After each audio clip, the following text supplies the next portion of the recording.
Rotarians. Good afternoon, Rotarians. That's better. See, I know I saw Anna Marie Jones here, and she's really wants me to get audience participation. So, welcome to the Rotary Club of Oakland. We're very happy that you're here. We've got a fun, busy meeting to go ahead. I have asked Mark Rosen to lead us in the Pledge of Allegiance and the thought for the day, as he is the Rotaract Chair. Are we ready? All right. I pledge allegiance to the flag of the United States of America and to the republic for which it stands, one nation, under God, indivisible, with liberty and justice for all. You can all sit, please. God, I hate formalities. All right, thoughts for the day. Are you ready? When you want to make your life feel better and your thoughts more positive, remember, the grass is greener where you water it.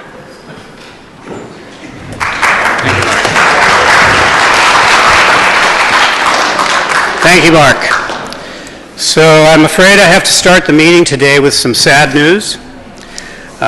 Dick Cotter, who was a member from 1970 to 2015, 90 years old, died in November. Also, Mel Call, who is a past president, died on December the 16th. And information regarding the honorary programs will be in the Live Oak. And so I'd like to just have a moment of silence for those two individuals.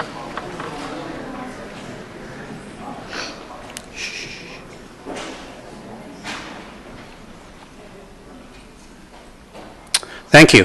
There are some cards being distributed around, so I'd appreciate it if you would sign, and we'll get those cards to the family members. Marty Burchell, are you here? I don't think so. Marty fell and broke her shoulder and her arm. So those of you who know her and are close to her, I'm sure she'd appreciate a reach out. David Barron, would you please stand up? David Barron is here back with us after a serious injury from some kind of paragliding accident, right? I didn't know you were such an adventuresome guy, so welcome back. We're glad you're okay.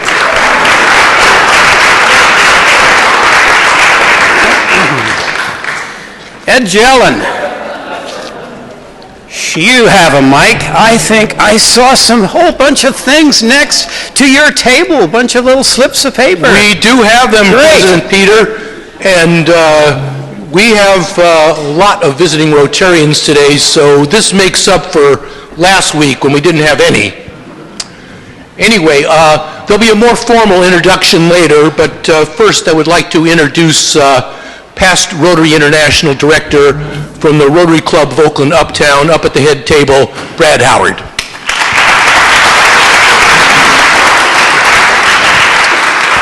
And speaking of Rotary brass, we also have with us today the Assistant Governor for Area 1, Superior Court Commissioner, also from the Rotary Club of Oakland Uptown, Ruben Sundin.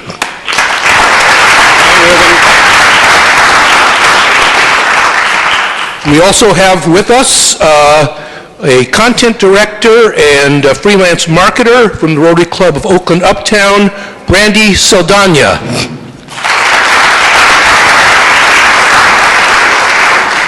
And from Oakland Uptown, a health physicist, Dan Hibbing.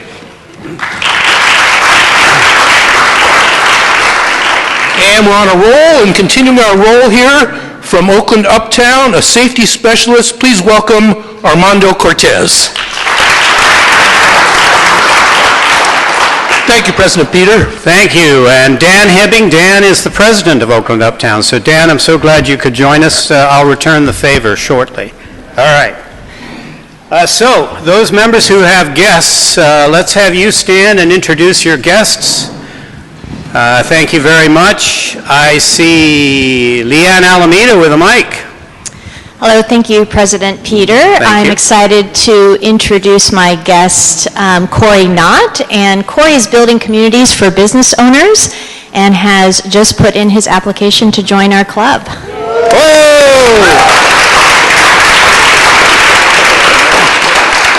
Thank you, and Alita put on her Christmas hat for that. Thank you. Jean Zajas. Yes, thank you, President Peter. My guest is also my next-door neighbor. I'd like to introduce Janice Brickley. Janice is recently retired as legal counsel to the California Commission on Judicial Performance and is exploring volunteer opportunities. Please welcome Janice. Thank you very much. Let's go to my good friend, Keith Geron. President Peter, I'd like to introduce Daniel Keith Geron, visiting from Costa Rica for 6 weeks. Thank you. And I do mean my good friend, and not in a political sense. Thank you. Sandeepa. I'm here with my daughter today. She wanted to see what I keep blabbering about Rotary, so there she is. She's visiting us from Santa Barbara. Great, thank you very much. Good afternoon. Joycey. Good afternoon, President Peter. Joycey. I'd like to introduce my husband, my handsome husband, Mr. Bruce Lee. All right. It's a great group. Leanne, I see. Oh, Alida. Hi, please help me welcome Robin Nagel, who's been here before and is considering joining us. She is a disability workplace consultant, self-employed. Oakland, rah, rah, rah. Very involved. Thank you, Alida. Mr. David Stein. President Peter, fellow Rotarians and guests, I'm David Stein, attorney with Donahue Fitzgerald, and I'm actually introducing John Protopappas' guest, who is Rod James. Rod is the owner of a Servpro franchise. If you have that water or fire damage in your place and you need some cleanup, he's your guy to call. Please welcome Rod James. Thank you very much. Danny Mai, do I see you? Yes. Good afternoon, Rotarians. I'm Danny Mai. I have a guest today. Her name is Kaylee Sue, who works for Caltrans as an engineer. So please give her a warm welcome. Great. Thank you all. So, thank you for visiting the Rotary Club of Oakland. We are very happy to have you here. Let's give one last round of applause to all these great guests.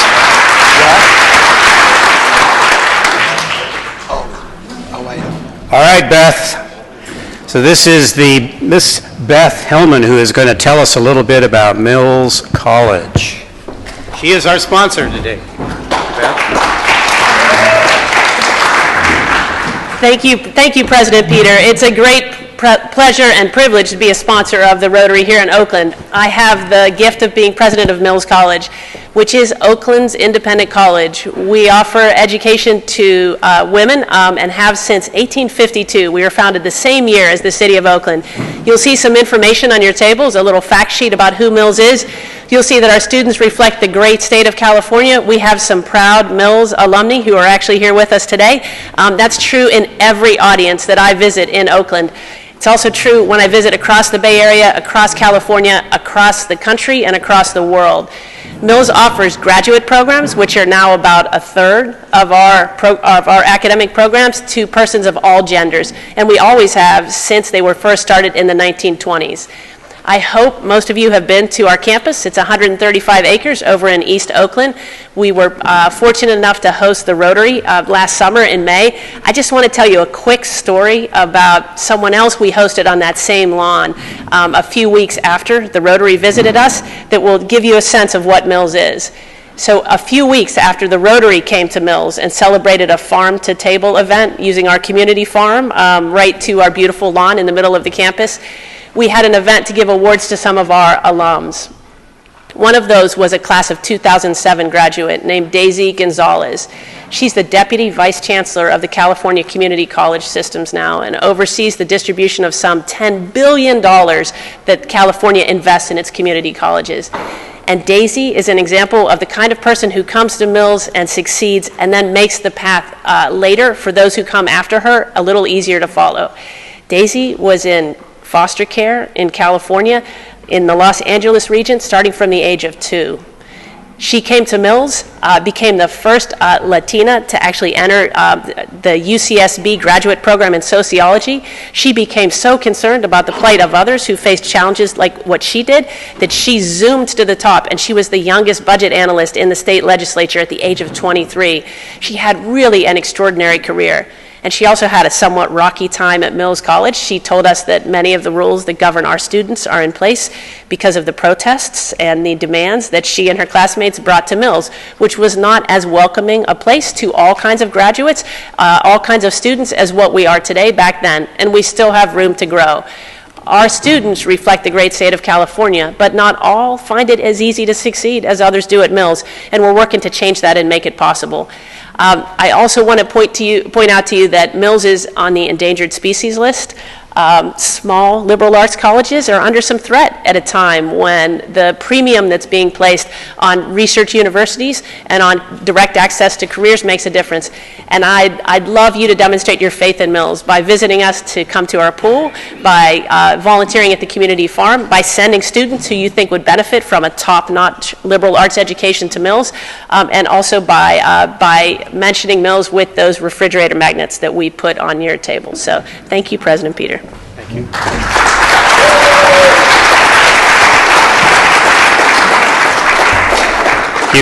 You can always tell an experienced teacher. That was very slick. Thank you very much, Beth.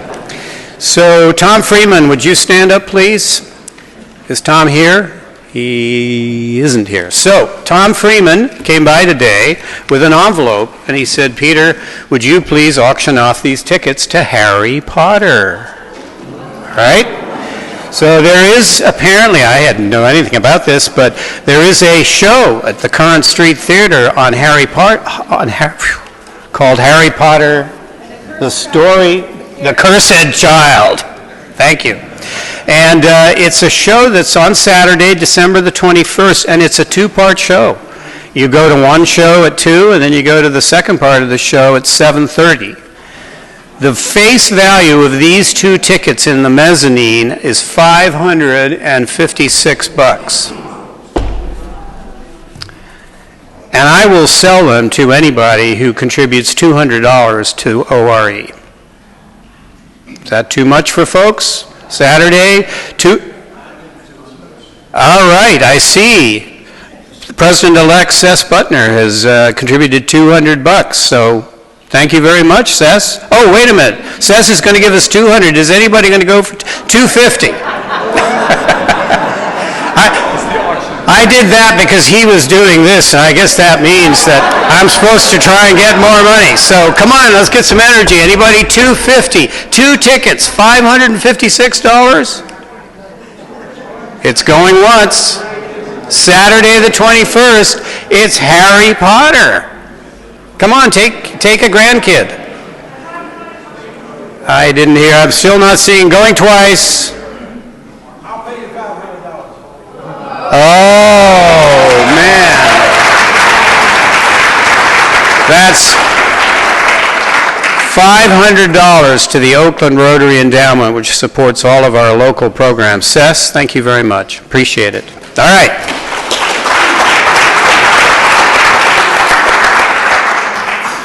All right, I have the excitement of introducing or inducting 3 new members to the Rotary Club of Oakland. So would those 3 members please come up on stage with your sponsors?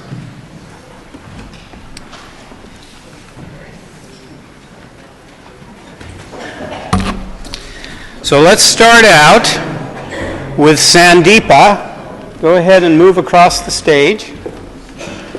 Thank you very much. So let's start out with Sandeepa, who is going to introduce Ani. Hello everyone, my name is Sandeepa and I am also a new member of this club, and I would love to introduce another new member called Annie Toroyan. Annie's Middle Eastern food is easy to find in the East Bay, but Annie is the real thing. Annie was born in Jordan and grew up in Lebanon. Annie's grandmother who influenced her with many of her traditional cooking. Annie came to US and attended the culinary school And all the while she was learning, she was also cooking for friends and family. And that's how she gave birth to Annie's Catering, the amazing Annie's Catering. I can personally vouch because I've had her food many a times. So one of the fun facts is Annie is totally obsessed with opera. So if you want to get to know Annie better, don't talk about opera. So without much ado, I give you Annie Turoen. Thank you.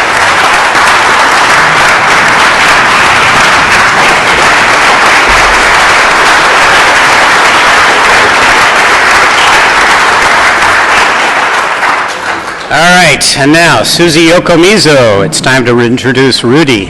Thank you very much. Thank you, President Peter.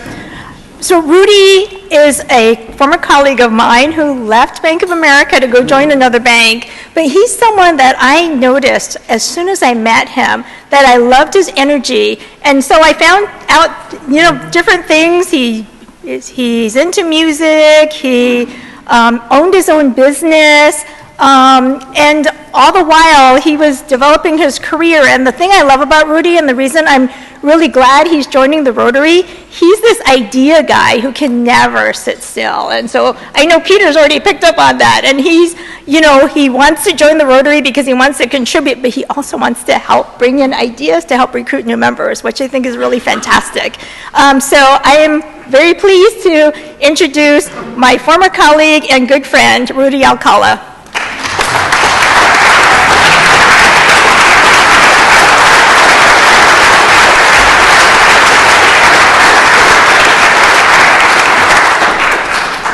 And now it's time for one of my favorite people in the world, the Executive Director of Children's Fairyland, Kimberly. Yep.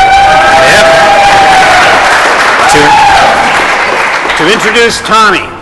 Thank you very much, President Peter. Hello, Rotarians. Good afternoon. I'd like to introduce my new friend, Tommy McCoy. We both are participating in this year's Leadership Oakland cohort. We have spent the last few months getting to know each other, as well as the deeper capacities of our fair city, Oakland.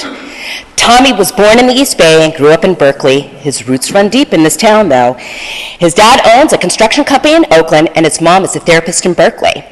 He also attended Berkeley High and Marin Catholic, where he played a little b-ball and baseball, which made him an avid sports fan. He loves the Golden State Warriors, even though they moved, and the Oakland A's, and he's a lifelong but sad fan of the Raiders.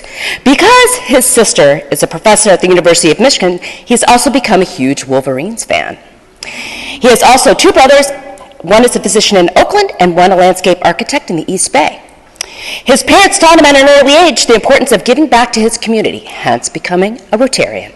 As evidenced by his work, currently Tommy is on the team at Hively, a local nonprofit serving the most vulnerable children and families in Alameda County, overseeing programs like the Diaper Pantry and the Community Closet, while managing Hively's real estate ventures to increase services to those who need it. Before that important work, he spent several years at Civic Court, supervising teams of young adults on projects throughout the East Bay. In our brief friendship, I have learned that Tommy values travel, which stemmed from him living in Barcelona after high school. And in his free time, he enjoys ceramics, I like to learn that, and hiking with his dog, Blue. He loves seeking out good Mexican restaurants and doesn't eat anything that he can say hello to. Please welcome Tommy McCoy to Rotary.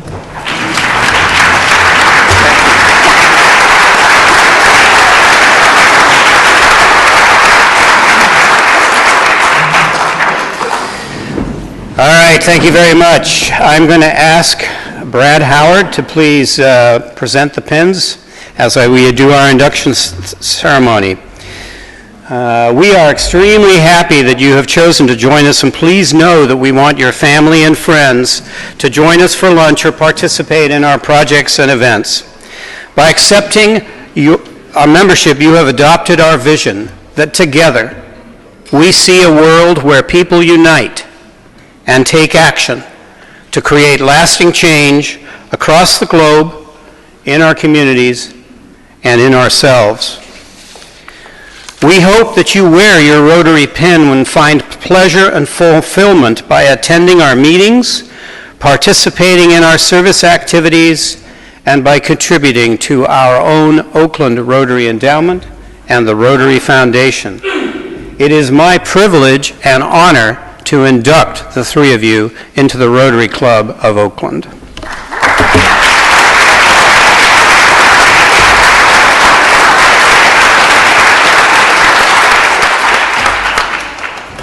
Thank you very much. If you could exit the stage that way, thank you very much. Appreciate it. All right. I'm really excited today with those members of the newly formed Oakland Community Rotaract who are in the audience. Please stand. Get some enthusiasm.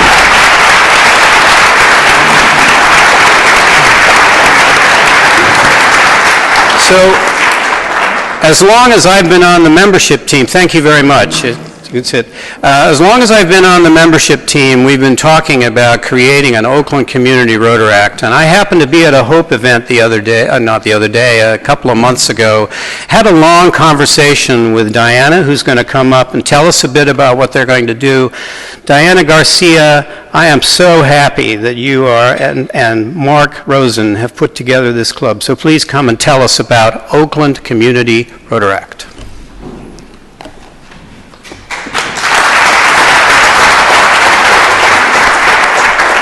Hi Rotary, how are y'all doing today? Can I have the Rotaract team please come up on stage with me? Thank you. So I guess I'll start off by telling you guys a little bit about myself and what sparked this work with Rotaract. I prepared a little speech. My name is Diana Garcia, and I'm the president of Oakland Community Rotaract. I have been a part of Rotary as a Hope mentee since December 2007. An opportunity that sparked a passion and love for philanthropy. Having the opportunity to step outside of my environment and experience life through beautiful moments with my mentor, Catherine Coleman, opened my eyes to opportunities. Thank you. This opened my eyes to opportunities that may not have been as evident without the Rotary and the Hope program.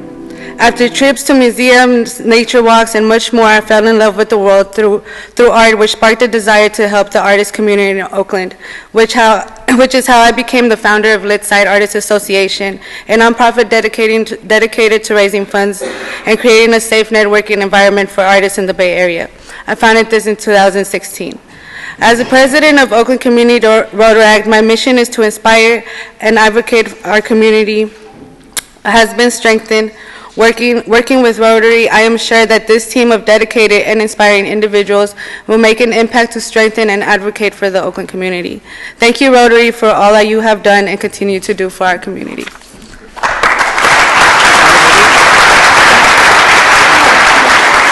And now I'm gonna let each member of the Rotaract team come up and tell you a little bit about themselves.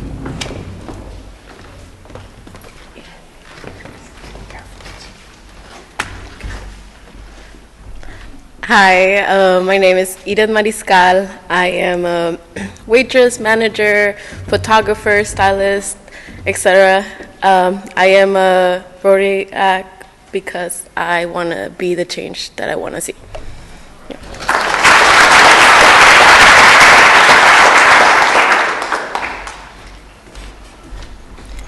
Good afternoon, everyone. My name is Ivy Chen.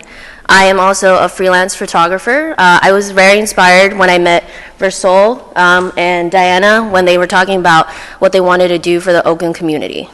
They have done a lot already in the planning and also what they want to do for the future. And my role in the Community Rotaract is as marketing and visual content creator. I believe that first impressions are very important. So I want to capture what they're doing to put it through the world to show them that what the good that they're doing. Thank you.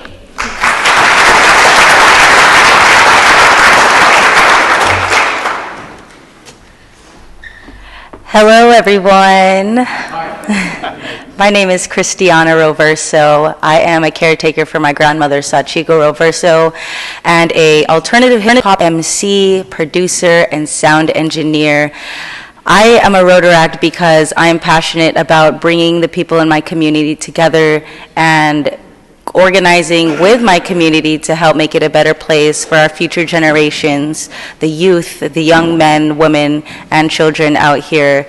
And I just want to, exactly like Edith said, be that change that I want to see, and I'm very honored to be Vice President of Oakland Community Rotaract, and it's definitely a privilege and honor, and I look forward to continuing to be part of this great work.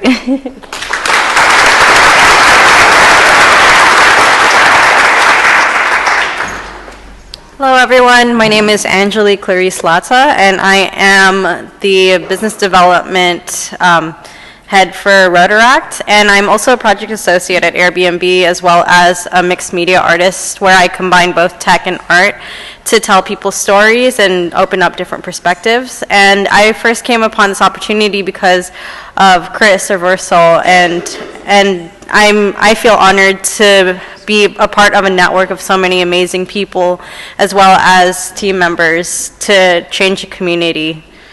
So thank you.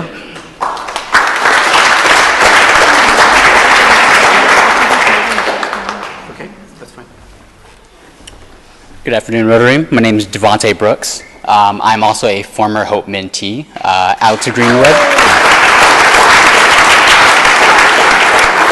With Alex Greenwood being my mentor.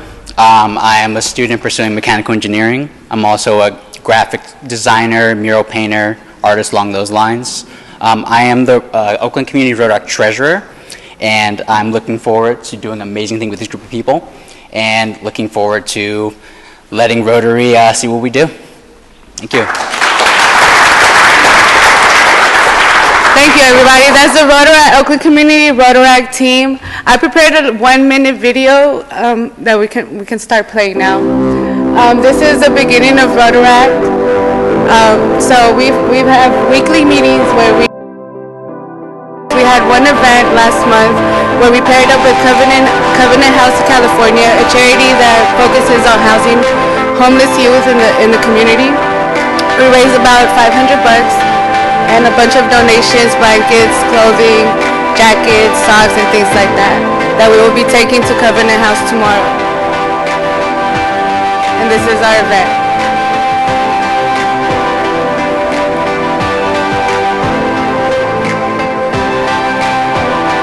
We paired up with artists in the Bay Area. This is Brian from Covenant House who came and did a speech on what Covenant House does.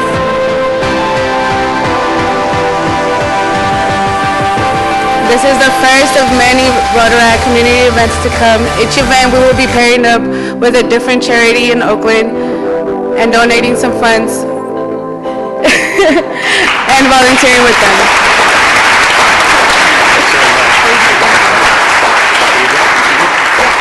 All right. So there you go. Yes, Lorna Padilla Marcus. President Peter, I would like to ring the bell in honor of the Community Rotaract. It's a conversation that's been long in the wind, and I'm really glad to see it. Thank you, Lorna. Joycey Mack.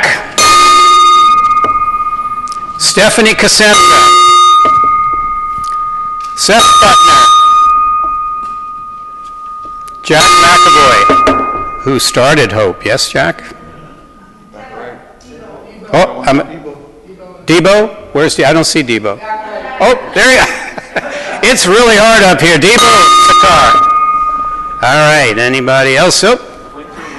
Winter Williams. Thank you, Winter. Winter is watching us online on our live stream, and so thank you, Winter.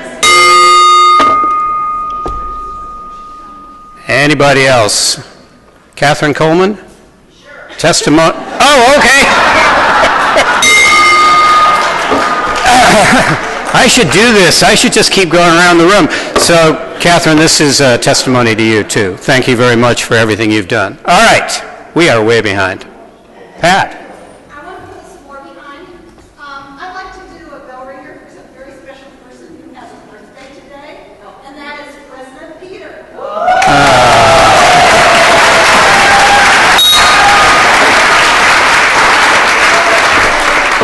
That's my dad's fault, who called me while I was in the office. You. Happy birthday to you. Happy birthday to you.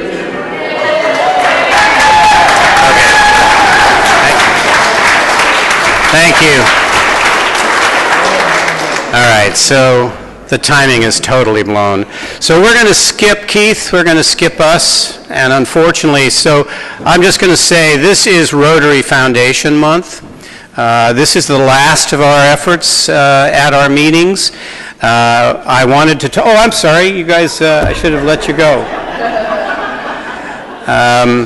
I had a little video about a really successful project that Keith and I did that supplied clean tap water treated to 250 students and 650 residents in El Carmelo, Colombia. So Keith, thank you very much for your efforts, and it's a great project and successful. So thank you very much. So I was going to have you introduce Brad Howard, Joe, but it looks like there's someone who behind me who wants to do it. So she has a lot of stories, so I just think she's going to be way better than Joe. So go ahead, Wendy Howard.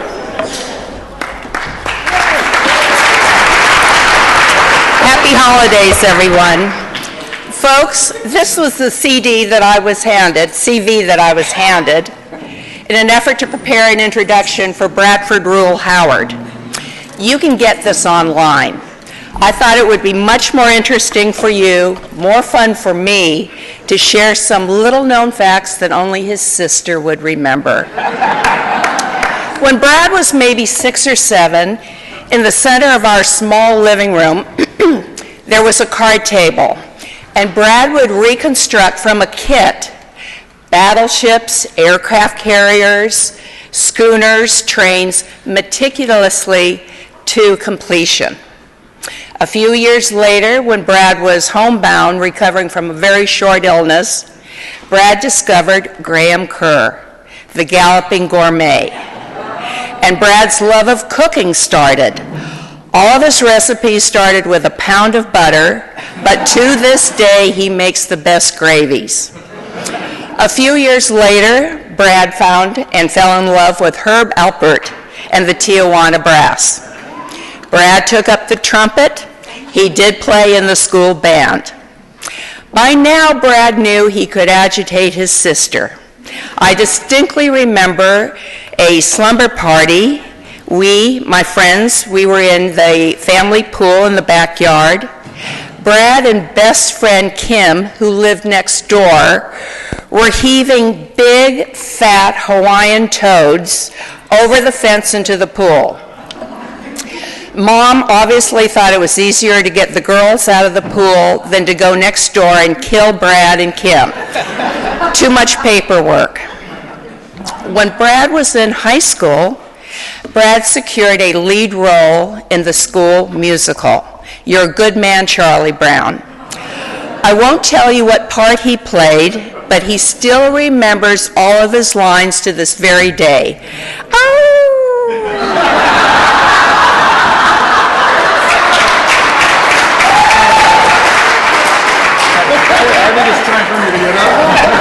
And when Brad was in college, UC Berkeley Haas Business School, full-time, a couple of nights a week he was janitor at Howard Properties, 1 or 2. He was also full-time stage manager of the Oakland Symphony under Calvin Simmons. Folks, it's with pride that I get to introduce the overachieving Howard, but brother Bradford Rule. Thank you.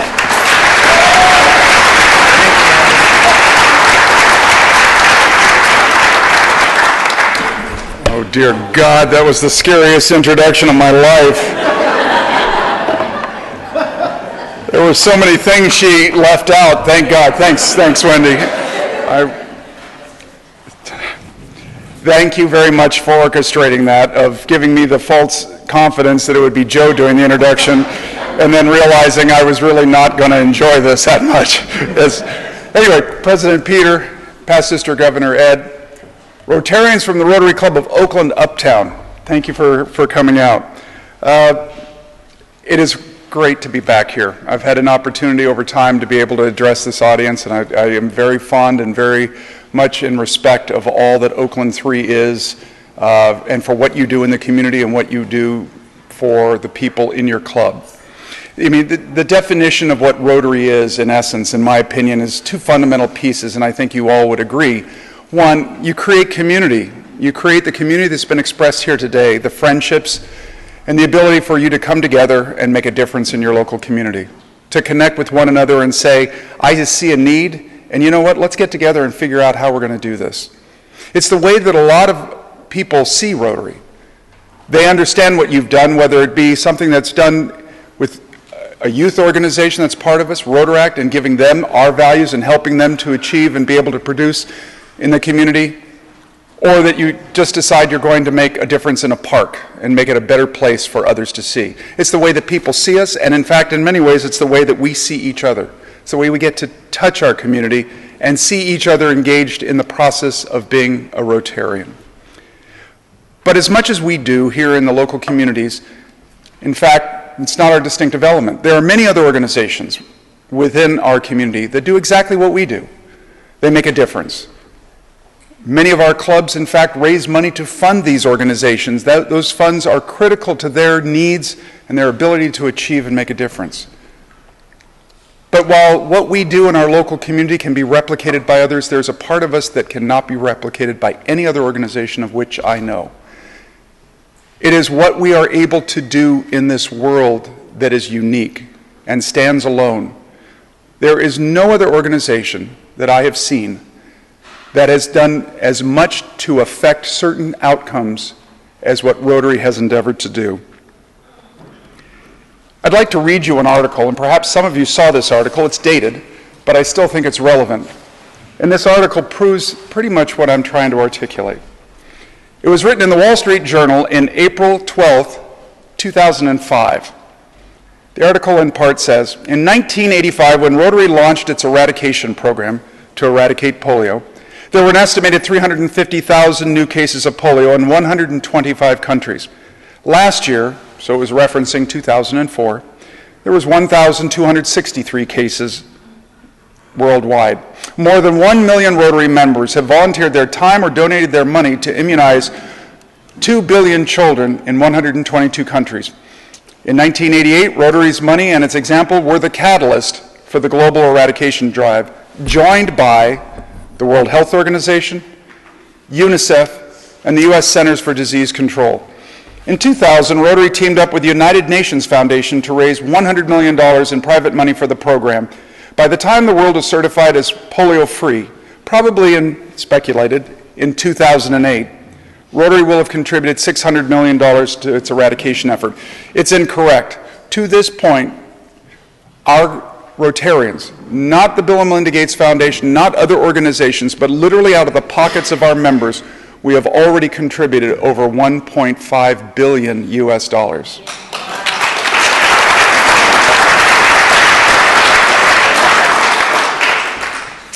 A world-renowned economist calls Rotary's efforts the most successful private healthcare initiative ever.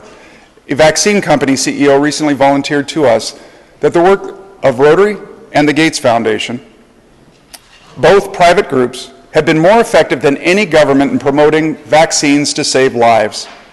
It's become fashionable in some quarters to deride civic volunteerism, but Rotary's unsung polio effort deserves the Nobel Peace Prize. This is how the world sees us. This is when you talk about Rotary in a global sense, this is the framework that they look at our organization and who we are. And the only reason that I have the opportunity to be able to read this article to you is because we have one of the coolest benefits of membership of which I know. It is something that only we can do and use. We do it with other organizations and other people, but it must involve Rotarians one-on-one. And this wonderful, elegant benefit of membership and tool that empowers our members to dream large. It's called the Rotary Foundation. And now we tend to think of it as a bank account where we donate money to this cause and it'll do good to the world. But I'd like to frame this in a whole different way because I think that it is far more than simply a bank account. It is an enabler of dreams, and the people whose dreams that it affects the most are the people literally sitting in this room and throughout the Rotary clubs of this world. And if you will allow me, I'm going to tell a little bit of a story that will illustrate this. A story, one that we've always talked about for many years, about what we're going to do for the children of the world. But in fact, what we have come to realize is there were tremendous unintended consequences of our effort to eradicate the disease. Now, at a time where there was more than 350,000 new cases of polio in 125 countries, Rotary instituted a new grant program. It was called 3H grants, Health, Hunger, and Humanity. These were six-figure grants, large grants. And when they created this program, they wanted to come up with a new idea that they could embrace to show the power of what Rotary could do.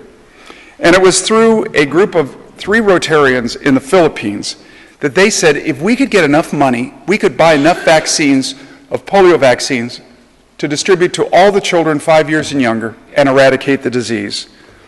And in fact, that's exactly what happened.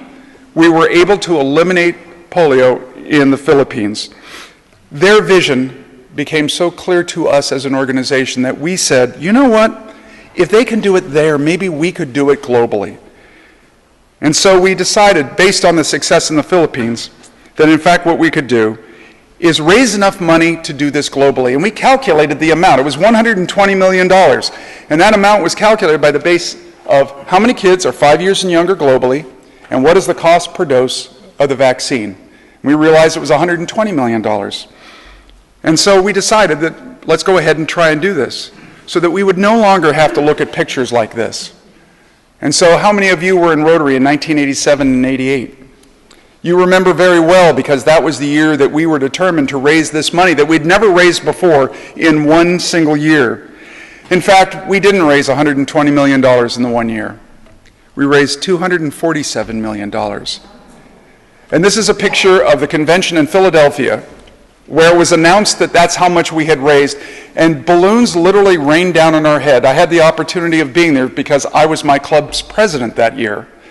And standing on the floor, and these balloons came down, and we shook each other's hand, and we congratulated each other because we had eradicated polio. We thought it was the final step, and what we came to realize, it was just the very first step. So in doing this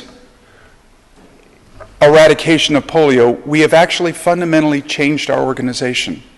We've come to realize that it's not just about raising money. It was about literally reorganizing our organization and being able to change the way that the world viewed vaccines and immunization of children. But more importantly, what has happened since then is what it's done to our membership.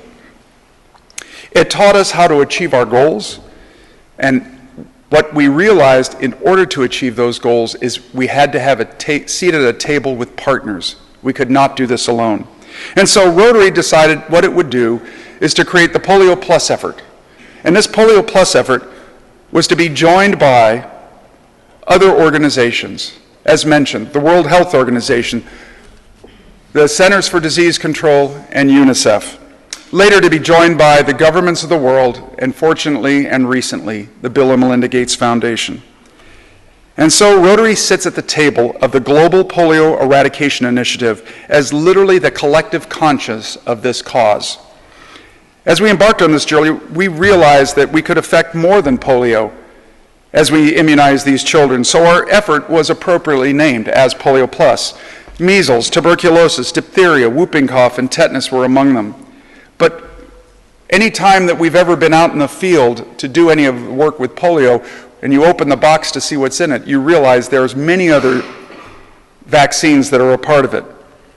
You see, we thought our job was simply to raise money, but what we came to realize is that we had to do far more than just raise money. In this effort of eradicating polio with these partners, we came to realize that we had to come up with laboratories throughout the world to be able to monitor the eradication of the disease.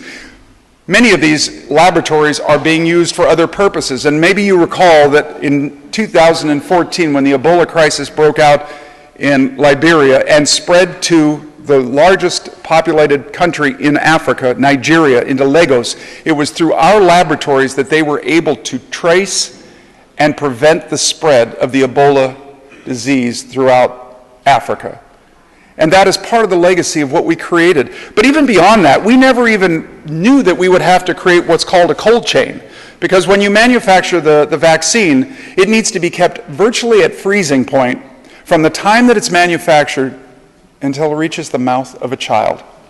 And so we had to come up with a methodology to be able to transport it from the manufacturer to field hospitals to local areas, keeping it at that temperature, whether it be by boat, by some other means, until we could get it in this last box to be able to put the 2 drops in the mouths of a child. This is what a box looks like when you go out to do immunizations. And through a number of years, starting a long time ago, I had an opportunity to start taking people on these trips to do polio immunizations. But you see, it wasn't just doing polio immunizations that became important. It literally changed the way that others viewed their opportunity. I learned this when I was in Côte d'Ivoire, the Ivory Coast, in Abidjan, the capital. A group of us were going to go out and do the polio immunizations. We were waiting in a lobby, hotel lobby, for the local Rotarians to come pick us up and take us out. And as I stood there in my Rotary shirt with my Rotary wheel, as we all do, I'm waiting, and I look over and I see this woman, clearly from the U.S., wearing a collar. And I went over to her, introduced myself, and said, "Hi, what are you doing here?" She said, "Well, I'm with the United Methodist Church of Texas, and we're here to distribute mosquito bed nets to pregnant women and young children to prevent them from getting malaria." "Wow, you said we. I only see you. Where are the rest?" "Oh, I'm picking them up at the airport tonight." "How many of them are there?" 23. "Great. And how long will you be in town?" "Well, about 10 days. "How many mosquito bed nets do you think you're going to distribute?" And she said, 800,000. And I said to her, "How do you think you're going to do that?" I kid you not. She reached over and grabbed my sleeve with my Rotary wheel. She said, "We saw how you did it, and we're just copying you." We literally have empowered other organizations to believe that they can do what we created. While we're just looking at one disease, they're looking at all the diseases to be able to make a difference. But beyond all of this, I think the most profound effect of what has happened with us trying to eradicate this disease is what it's done to us. And if you'll allow me, I'm going to tell you a personal story that will illustrate why I believe this. In 1998, our district raised $175,000 to give to Ghana, one country, to help them mobilize for the eradication of polio. And there are people in your club and in this room today that were a part of that journey. And so off we went. And it was the first time that we could look into the eyes of a child, that we had given a gift to Rotary and to the foundation where we could see who we were helping. And so our goal was to join with others and over one weekend to immunize 5 million children. Now, we didn't do all that ourselves. There were an awful lot of other people. But what we did is we would go door to door to give out this vaccine. And in doing that, we had a chance to see some of the needs in the community and meet some of the Rotarians. And we learned this one story of this gentleman, Dan Berko, who's the guy wearing the Rotary outfit, and a gentleman who is next to him. Dan had a little house in this very small fishing village, actually not that small, 50,000 people, but it was a very remote fishing village. And he was walking with this gentleman in the aqua blue shirt up a hill. And as they were going up a hill, the gentleman in the shirt put his hand on a rock and was bitten by a snake. And before Dan, a doctor, could do anything, the man had reached in his pocket, pulled out a knife, and cut off the end of his finger. The reason for that is that this village of Kokrobite is about 2 hours outside of Accra, the main city in the area. And he realized that if this was a venomous snake, by the time he could get to the road, get on the trotro, the vehicle to take him into town, see a doctor, he would be dead. Because the only health care in this village was in fact this room. That room is where all the babies were born, yes, on that concrete bed, and that stick you see in the middle is what was holding up the ceiling. For a village of 50,000 people, there was no health care at all. And so the Rotary Club over there, Rotary Club of Accra East, decided that they were going to build a clinic, and they elicited my help. I did everything that a human could do, that you would probably do when someone said, "Hi, I'd like to raise money for this clinic and it's 50,000, can you help me?" I spent 2 days convincing them I did not have that ability. And at the end of the 2 days, the only thing I could do was to respond to him as a human. And that was, I don't know how I'm going to do this, but let's try. And our little club decided we'd do it. This club made contributions to it. Other clubs made contributions to it. And what used to be a field literally had a healthcare clinic on it. And so we came in and we cut the ribbon, and we went inside and we saw people receiving health care that had never had health care delivered to them. An opportunity to be healthy, even before the snake bite. Well, we got done with that, and we came out and we greeted the chiefs, paid respects to them, and well, there were drummers drumming, there were kids marching, there were a lot of kids at this event, all right? Anyway, the chiefs blessed the land, and then things got really odd, because you see, in the middle of this square that they had formed, they asked me to come out in the middle, and they started putting these robes on me, and I'm trying to figure out what's going on, and in fact what was going on is I was being installed as a chief in an African tribe. Now, before you decide you know what that means, it means, as you can see, I'm sitting on a stool. They are making me a chief of the God tribe. And I thought this was just ceremonial, but I realized it wasn't. And if you look at my feet, you'll see there's a goat lying there. And when they came out with that goat, I wondered what were they going to do with that goat. Next question I had was, what were they going to ask me to do with that goat? Well, in this process of standing me up and down, the one thing they didn't tell me is standing behind me would be a gentleman with a sawed-off shotgun, who, when he fired the gun, I realized that I had to worry about the health of my robe. But as I sat here, I can remember this picture, because this was about 6 months after our father had passed, and I can remember thinking, how did I ever wind up doing this? It was a really odd moment to understand that I had a role now within this community, and I've gone back now a number of times and met with the local chiefs. I'm the guy in the middle. And I realized that my role is to bring the talents of Rotary to this community. And in fact, the more important thing is I brought my son Evan, at this time 11, and my daughter Blair, this time 7 years old, giving out drops to children 2 years her junior, so that they could see what happened to people that in fact had not received the vaccine, and stand before me every bit a Rotarian as anyone in this room. They don't think of Africa as a place. They think of it as a place with people that they call aunts and uncles and grandmothers and grandfathers and aunts and sisters. And it's a remarkable way that we have had a chance to affect what we are, because now what we can do is put ourselves in that place to be able to see those people and feel like we are doing something that is extraordinary. But beyond all that, it allows us to go into the villages. And this is, to me, the most powerful part. When we go out and do the eradications, we stand in the village and we look at where they live. And you realize that this creek you see running through this village is not clean water, it's sewage. And you see where the kids are and what kind of an education or where they're living. But then you realize you can do something about it, because you have a foundation that not only provides money, it provides empowerment to allow you to dream. Dreams that provide clean water and sanitation to others. The realization that schools are not a place to hold kids, but a place to create dreams. Where you give an opportunity for them to produce for themselves, or you just have an effect to make the world a more peaceful place. You see, what I think the fundamental element of the Rotary Foundation, for whatever you believe it to be, yes, we do good in the world, but what we really do is we change our members to believe that they are the ones that can do it. Not because simply there's money there, but because we are connected globally. We have the belief that if we could eradicate a disease, we can do anything. And I have been in this club sitting at those tables listening to people that were out with Carl Stuckey, that are out in the world right now making a difference. So when you hear about the Rotary Foundation, recognize this is a gift that is given to you, and you first.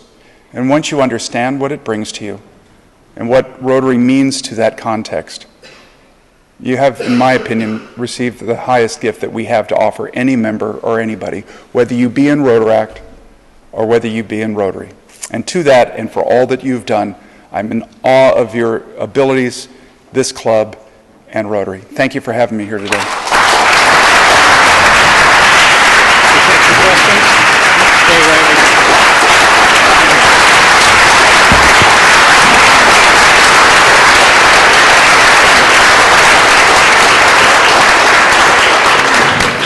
don't know about you, but I can relate to a lot of that. Anna Marie Jones. I'd like to ring the bell for Brad and Wendy Howard and all the Howards who do all the Thank you. Wise Allen. Thank you. Rich Halleck. Thank you. All right. Joe Goralka wants to ring the bell. Thank you, Joe. And Jean Zahas wants to ring the bell 10 times. Is that right, Jean? One time for Jean Zahas. Amani Solomon, thank you. All right, we're raising money today. So, questions? Anybody have questions? Yes. David rings the bell from the online. Thank you very much. So do we have any questions? Jack McAvoy. Brad, several of us were involved originally in the Polio Plus event where we raised 247,000, I think, million. What's the end game? Because it's become really difficult now. Yeah, excellent point. In fact, quite literally before I left to come here, I was on a phone call with staff at Evanston and others in the Global Polio Eradication Initiative discussion. So, challenge. Right now, as you probably know, we're down to 2 countries, Afghanistan and Pakistan. Last year, we had 33 cases worldwide. Right now, we sit at 120. The challenges are such that we never understood, and we're navigating those. Pakistan has done fairly well this year.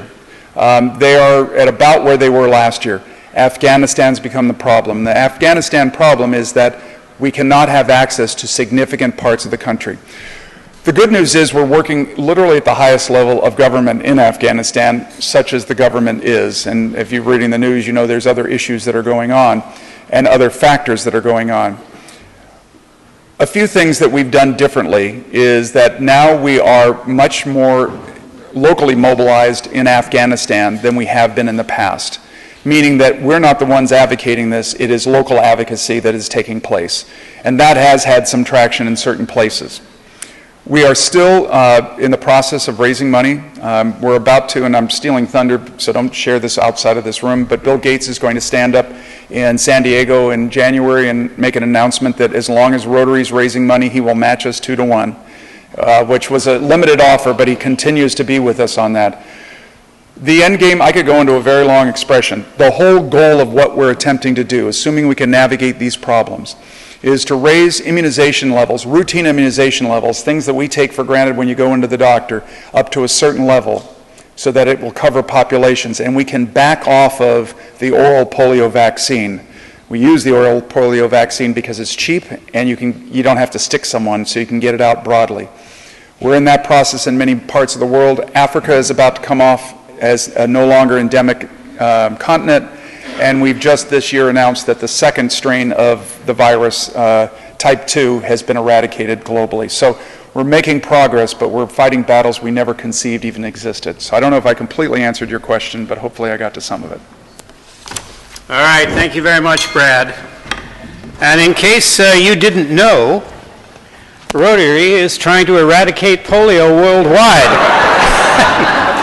And in your honor, we have made a donation to Rotary Foundation to help eradicate polio, and we are this close. So thank you very much. And, I don't know, you probably got a couple of these in your basement, but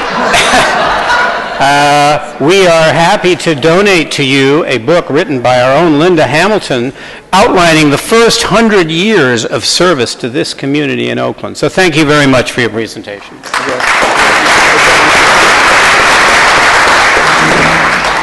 I do have a wall of these at home, but I'm going to be leading a team of 50 to India, to Delhi at the beginning of January, and I'm going to take this and deliver it to the Rotary Club of Delhi Midtown on your behalf to share and extend your hand across the nation. All right.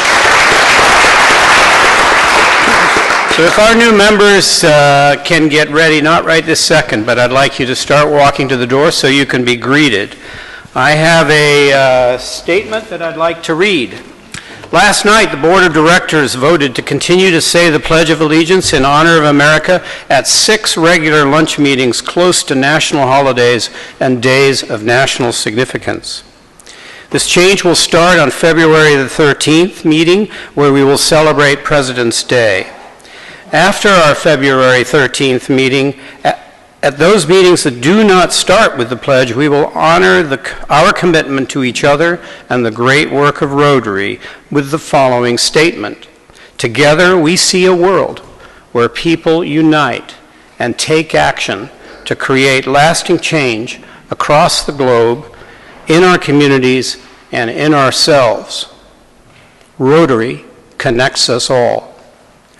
The board wants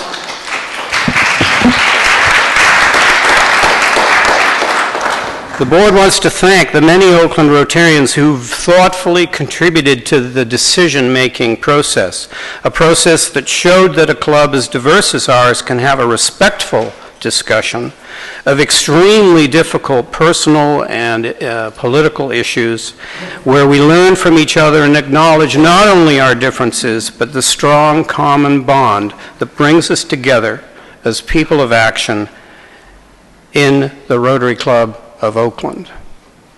Thank you. Allison Bliss, can you tell us about the next speaker? Thank you, President Peter. Did you know that if food waste was a country, it would be the 3rd largest country in the world after the US and China? If you want to know what you can do about that or other climate catastrophes, come to our meeting after the holidays on January 9th to hear Dr. Andrew Gunther. Thank you, Allison. So, if our new members can please go to the door so that you can be greeted as our members depart. I don't know how to do this, but let's try. I love that. Rotary connects the world. This meeting is adjourned.